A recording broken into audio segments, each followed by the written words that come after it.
no retailer will ever put Liquid Death on the shelf in the US. That's Mike Cesario, founder, CEO of canned water company Liquid Death, which is currently valued at $1.4 billion. And it all started with one big joke.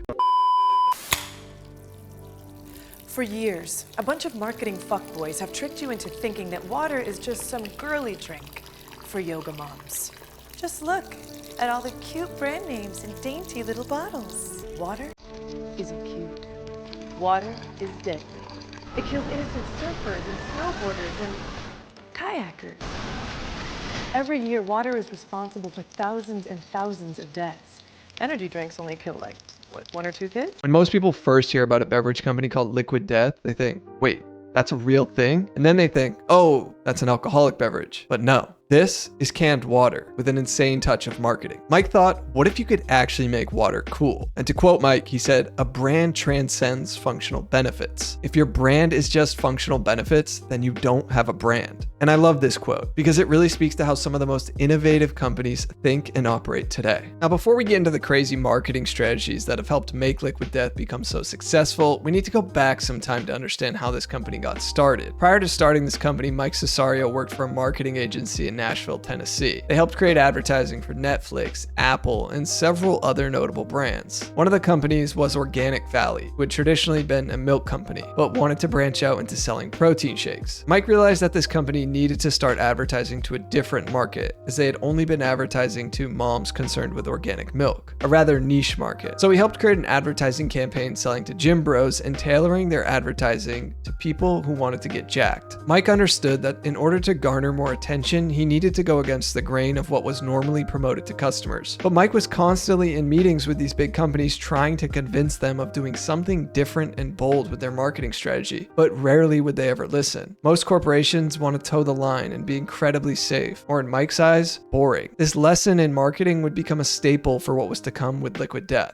During the summer of 2009, the idea first began. A friend of Mike's put him on the backstage list for the Warped Tour. Concerts like these were often sponsored by soda companies and energy drinks, and this one in particular was sponsored by Monster Energy. Now, it would be common to see Monster everywhere here, and artists would be drinking lots of these beverages during their performances, or so it looked like. Mike got a view from behind the scenes of these artists and knew they couldn't be drinking 4 Monsters in a couple-hour span while performing live music. So while backstage, he saw that they weren't actually drinking Monster Energy, they were drinking Monster Tour Water, which was just water in a Monster can. A popular method these kinds of companies used to get their sponsored talent to actually be looking like they were using their product. But Monster wasn't selling this canned water in retail. And at first, this kind of pissed Mike off. He felt like the brands were being deceiving. But this is what sparked the idea for Liquid Death, as he wondered why there weren't any healthy options that delivered on cooler branding, such as Monster or Red Bull. Mike realized all of the cool marketing was coming from junk food and soda companies. But a water company? Well, they weren't doing any sort of advertising like that. So in 2014, Mike was working on a public service ad campaign about the health risks of sugary energy drinks. And he proposed an idea of doing a canned water stunt that would make fun of the energy drink industry. But the client wasn't interested. So Mike kept thinking about the idea during his free time and trying to figure out more details on how he could potentially execute on it. Not for a client, but for himself. Mike said, you kind of have to trick your brain to come up with a bad idea to truly be thinking in innovative territory. It works really well because you start thinking like, oh, what's the dumbest possible name for a super healthy, safe beverage? Liquid Death. Probably the dumbest name. So using what he had learned from past jobs at ad agencies, Mike decided he wanted to create a company with a name that was unlike any other, and one that poked fun at the soda and energy drink industry. So on July 6, 2017, Mike filed the term Liquid Death for trademark. But there were 2 big problems. He lacked the money, and he knew very little about the beverage industry as a whole. In the beginning, Mike created a 3D render of the Liquid Death can, and he started looking for potential investors. But none of them thought it would work. They said it looked too much like a beer can, and retailers would never want to sell something with the word death on it. Mike didn't stop though. He said he would scour LinkedIn for bottled water consultants and call them up and try to gather more info on how he could put water into cans. But they would tell him that they weren't familiar with any co-packers that could put water into cans. The co-packing situation was rather complicated. All of the co-packers used plastic for bottled water. Nowhere in the US could produce it.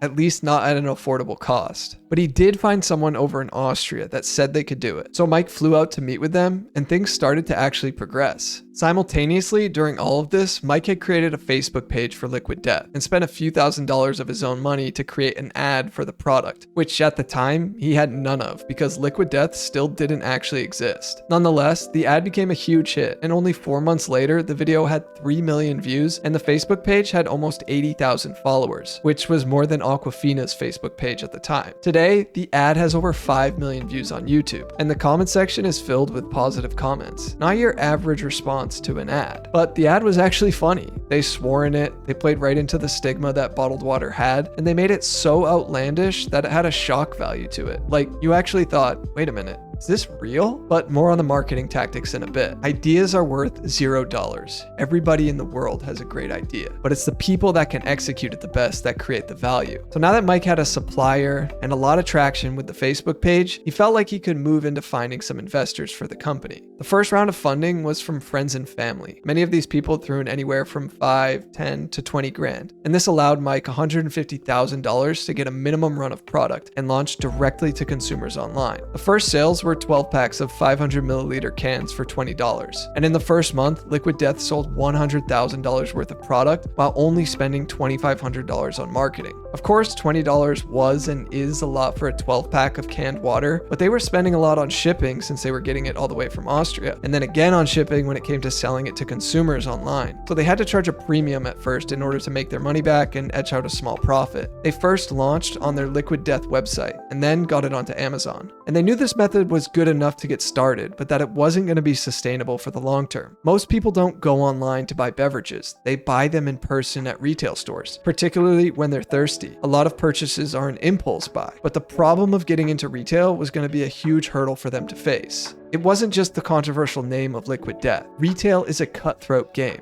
They have to go up against the biggest beverage conglomerates like Coke and Pepsi, who have much more money and much more resources. This means they can get the prime retail space and sell at lower costs because they do so much volume. And in order for a retailer to add Liquid Death, something has to get removed. There's only a finite amount of space, but velocity is the name of the game here. Velocity is basically how quickly a beverage product sells in a store, usually units per week per store, but it's a key indicator for consumer demand for that product. And despite Liquid Death's initial success online and with social media, retailers weren't really convinced. So instead of trying to get into big retailers, Mike had a better idea. Let's try to get into bars instead, he thought. Now, bars weren't necessarily convinced of Liquid Death being a success either. Bottled water wasn't necessarily a hit for bars, but Liquid Death was able to get the product into some different locations, and boom, it was a success. Liquid Death was a conversation starter. It looked different. The name was out there. And if someone had it, it made other people want to know more. Of course, bars don't make money when they give out tap water, but they will if they're selling Liquid Death.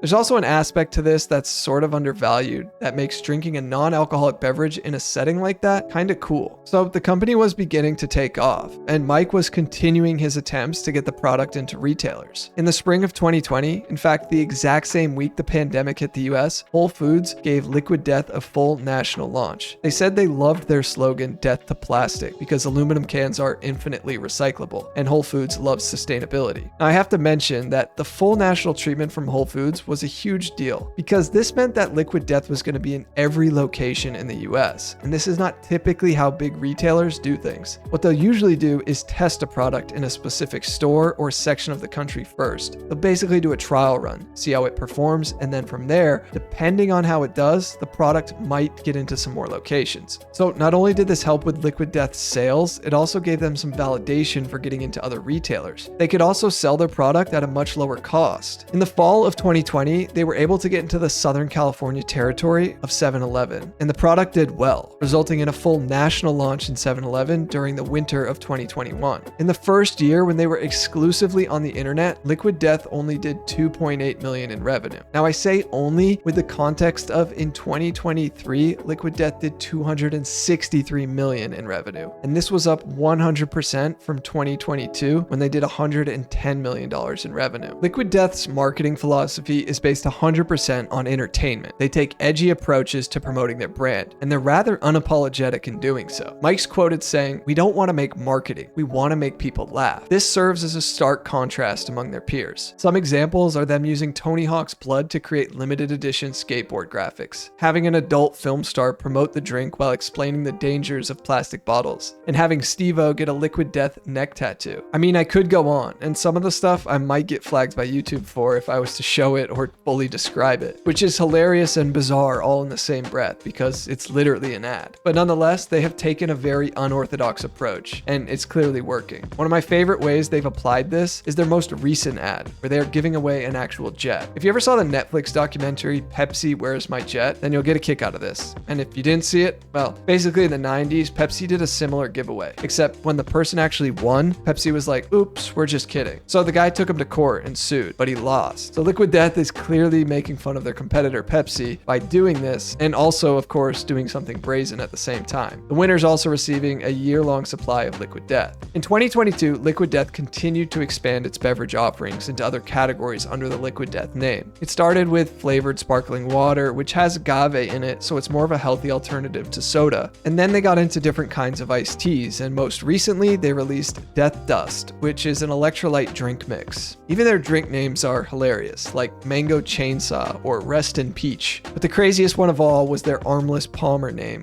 which was for their iced tea lemonade drink. And it wasn't long until they had an issue with that. In the fall of 2023, they released an Instagram post saying the estate of Arnold Palmer was suing them. So in order to avoid a senseless legal battle with someone who has way more money to spend, they would change the name to Dead Billionaire and to go buy the old cans while you still could. Now, without a doubt, Liquid Death is facing more competition now than ever before. The big players in the industry like Coke and Pepsi are not just going to sit by idly and watch. Gatorade, which is owned by Pepsi, released several new rehydration products, including their own bottled water this year. Monster has released their own Warped Tour canned water to retailers. I bet they wish they did that a lot sooner. And many of the other national water companies are owned by Coke or Pepsi, like Dasani, Aquafina, Smartwater, etc. These conglomerates have way more money to spend, their own supply chains, prime real estate and retailers, and many more employees. So while Liquid Death has received over $200 million from several rounds of investment funding, and many investors are notable celebrities like Tony Hawk, Martha Stewart, Josh Brolin, DeAndre Hopkins, and Live Nation, there was a report in 2023 that Liquid Death was working with Goldman Sachs on an IPO in 2024. This means the company would go public and be listed on the New York Stock Exchange, but nothing is official as of the making of this video. However, it does beg the question,